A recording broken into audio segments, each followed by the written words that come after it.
Hello, third graders. Welcome to our lesson today on the Southwest region. Today we're going to talk all about the landmarks and the culture of the Southwest. We've already learned that the Southwest is made up of lots of desert land. There is some central plains with those sheep and cattle farms on them. We've also talked about the Rio Grande and the Colorado River, including the Hoover Dam. And yesterday we learned that there is oil and copper that comes from the Southwest.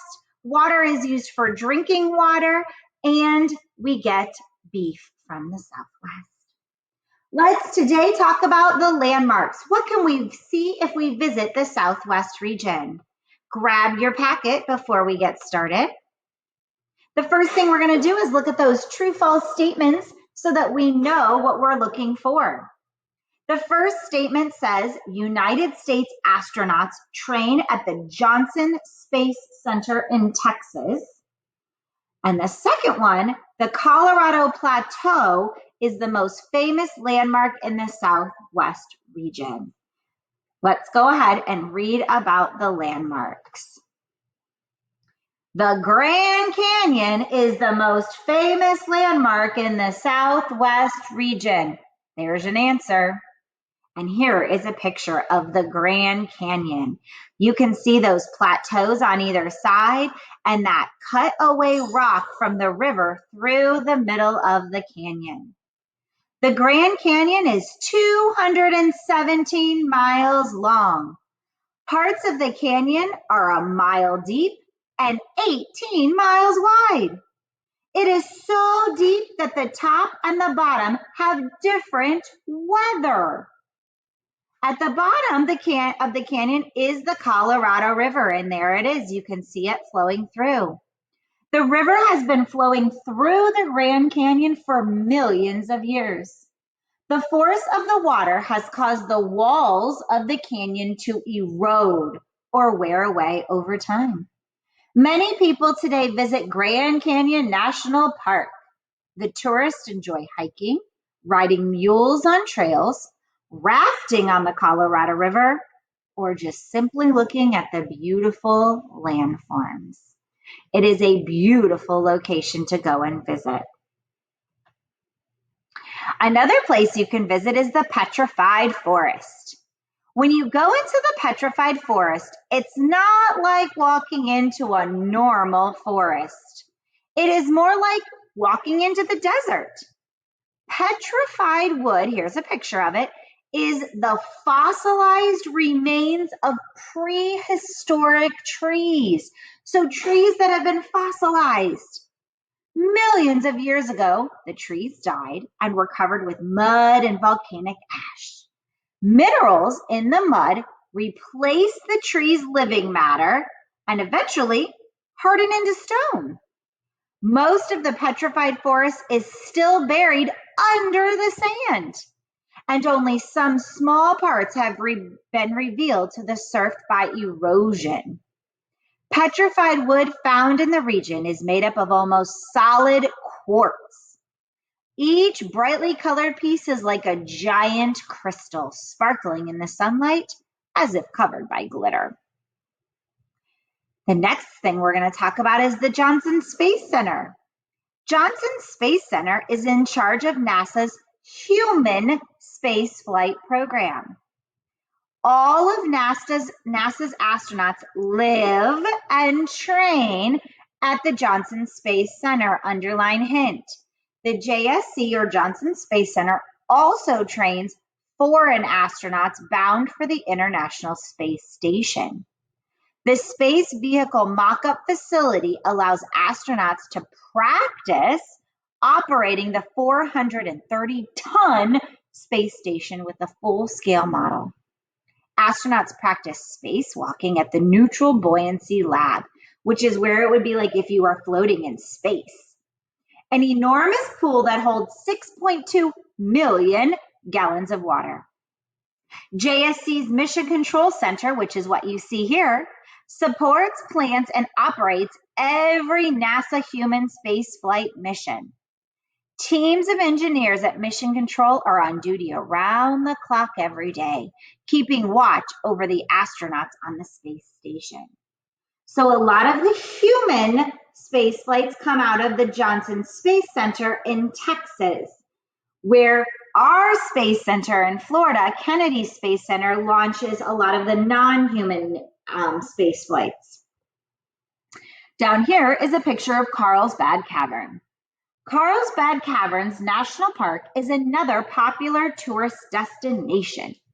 According to legend, a cowboy named Jim White saw what looked like a plume of smoke rising into the air. So that's like a trail of smoke. The smoke was actually a cloud of bats flying out of the cave entrance. Hundreds of thousands of bats sleep in these caverns during the day. I don't know about you, but I'm not into bats.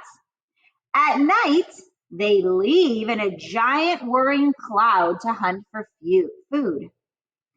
Huge rock formations called stalagmites and stalactites decorate the rooms of more than 80 caves in the park.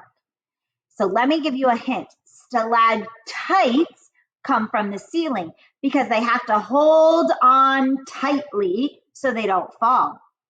Stalagmites go up from the ground because they need a lot of strength or might to grow up. So these hanging down are stalactites, growing up are stalagmites. The Hall of Giants is as big as 14 football fields. The Green Lake Room has a very deep green pool in one corner. The King's Palace has a large formation that looks like a castle in the center. What a cool place to visit, minus the bats. Let's talk about the culture, the food, the music. What else happens in the Southwest? Here are your true-false statements. More Native Americans live in the Southwest region than in any other region of the United States. Many of the foods served in the Southwest region are spicy. Let's find out about the food and the people of the Southwest. Tortillas. Tortillas are important ingredients in traditional Southwestern cooking. The tortilla acts as a wrapper or as like bread. Wedges of tortillas are fried to make tortilla chips. Nachos, tacos, enchiladas, quesadillas, and burritos are all made with tortillas. Is your mouth watering yet? I know mine is. Because many kinds of hot chili peppers are grown in the Southwest, many of the foods served there are spicy. Hint, hint. Green chili peppers are made into salsa. Red chili peppers are served in slow-cooked dishes. The most popular slow-cooked dish is chili con carne, which is simply known as chili. Chili con carne, or chili with meat, is made with meat simmered in a sauce of dried red chili peppers, tomatoes, and a variety of spices. Contests are held throughout the Southwest to choose the best chili. Maybe you've had chili before. Tamales, and that's what this is a picture of over here, are made from masa, which is a dough of corn, with a filling of shredded beef that has been stewed or cooked for a long time with red chilies and spices. Notice they're coming back. They are wrapped in corn husks and steamed. So this is the outside of a corn. That's called the corn husk. If you were to peel corn on the cob, the part you peel off is the husk. The corn husks, that outside part, are removed at the table before the tamales are eaten. So you don't eat the outside, you just eat the inside. While tamales are served throughout the year in restaurants in the Southwest, tamales are a traditional Christmas food. Families and friends gather to assemble dozens of tamales. Southwestern desserts are fairly simple, serving as a soothing finish to a spicy meal, because if you just ate a lot of spice, you want something to cleanse your palate. Sopapillas are a kind of deep fried donut, and are served as a dessert with honey. Another favorite dessert is flan, and that is a baked custard. Let's talk about the people. Parts of the Southwest once belonged to Spain and Mexico.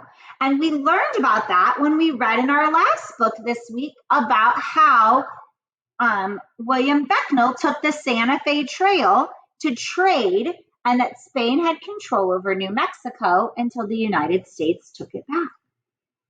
Spain at the time sent priests to the Southwest in the early 1700s. The priests built churches and missions where they taught the Native Americans about the Christian religion. And that is what this is a picture of on the right. This would be a church and a mission that was built back in the 1700s. In 1845, Texas decided to split off from Mexico and join the United States. This caused a war between Mexico and the United States over who actually owned the land. In the end, the United States won. Mexico had to give the land to the United States, but parts of the Spanish and Mexican culture are still seen in that region because the people didn't move, just the land changed ownership. Many people in the Southwest speak Spanish. Many foods and festivals in the region come from Spain or Mexico. Many buildings are made in Spanish, Mexican, and Native American styles. So that culture is still alive even though it is owned by the United States. The Southwest has many Spanish American and Native American people. More Native Americans live in the Southwest than any other region in the United States.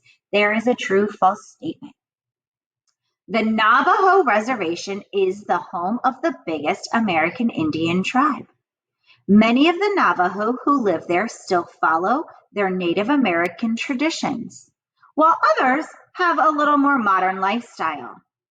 So on the right here is a picture of one of the Navajo American Indian tribes or Native American tribes doing one of their culturally appropriate dances.